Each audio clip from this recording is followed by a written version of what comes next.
প্রীতমের হাতে একজন মহিলার মুখ দেখেছিলেন। কোথাও এটা এটা সেদিন শুরু হয়েছিল, যেদিন আমি প্রীতমের হাত ধরেছিলাম।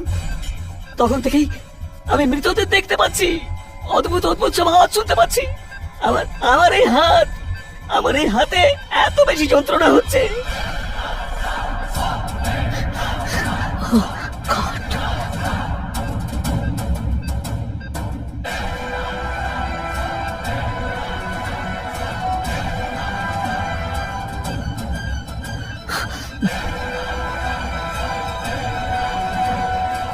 আরে এসব কি হচ্ছে ওর? কি হয়ে গেল আমার? কি হয়ে গেল আমার? ডক্টর, আপনি কিছু করছেন না কেন? বাঁচাও, এরকম তো কিছু করুন। আমি আগে কখনো দেখিনি। আমাকে বাঁচাও। ডাক্তার বাবু, আপনি আমাকে বাঁচাতে পারেন। আপনি কিছু করতে পারেন ডাক্তার বাবু। ডাক্তার বাবু,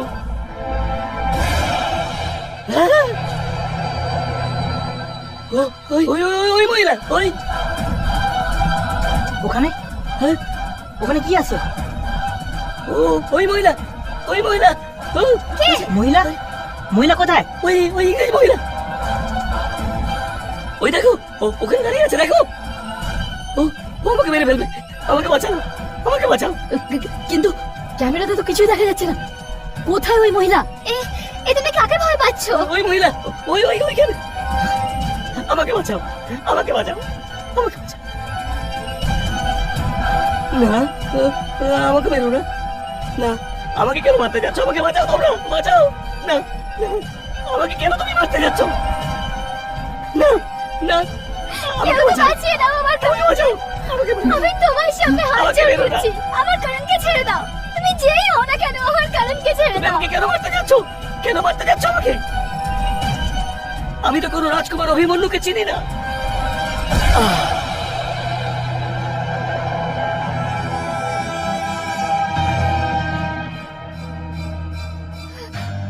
কারণ, কারণ।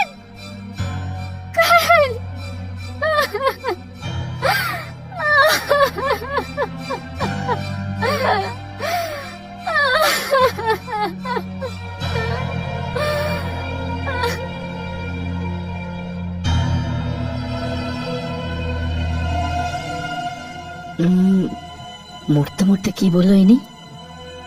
রাজকুমার অভিমন্যু। এর মানে এসব মৃত্যু কোনো রাজকুমার অভিমন্যুর কারণেই হচ্ছে। কিন্তু এই রাজকুমার অভিমন্যু কে হতে পারে? আর ইংরেজ মহিলার সাথে ওনার কি সম্পর্ক?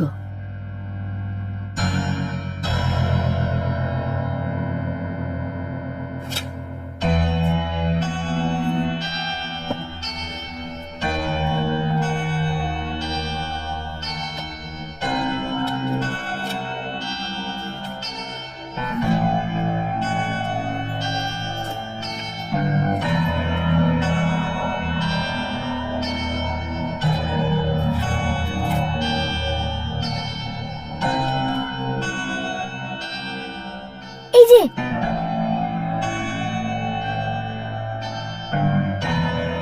আজ থেকে কিছু বছর আগে প্রীতমগড়ে সসিয়া নামের একজন ইটালিয়ান মহিলা ঘুরতে গেছিলেন। ওখানকার রাজকুমার অভিমন্যুর সাথে ওনার ভালোবাসা হয়েছিল। লুকিয়ে লুকিয়ে ওনারা বিয়েও করেছিলেন।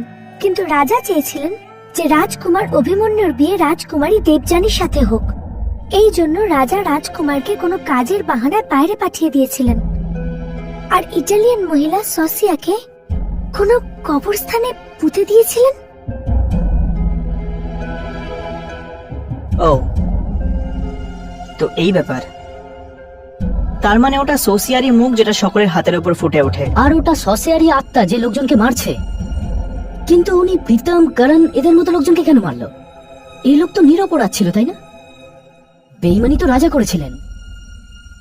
কিন্তু এই আত্মা হাতেই কেন ফুটে ওঠে? এই হাতের ব্যাপারটা ঠিক বোঝা যাচ্ছে না। এই দেখো, এখানে লেখা আছে যে রাজা ওনাকে প্রথমে অজ্ঞান করেছিলেন ওনার সাথে হাত মিলিয়ে। হাত মিলিয়ে বেহোশ? রাজা নিজের আংটিতে বিষ মিশিয়ে রেখেছিলেন। যখনই সোসিয়া রাজার সাথে হাত মিলিয়েছিলেন তখন বিষের প্রভাবে উনি অজ্ঞান হয়ে গিয়েছিলেন, আর ওই অজ্ঞানতার সুযোগ নিয়ে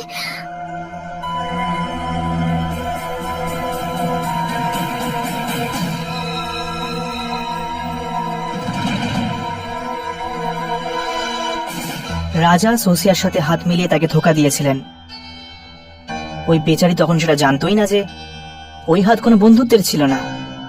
আর এই জন্যই হয়তো এই মৃত্যুর খেলা হাত মেলানোর জন্যই ছড়াচ্ছে।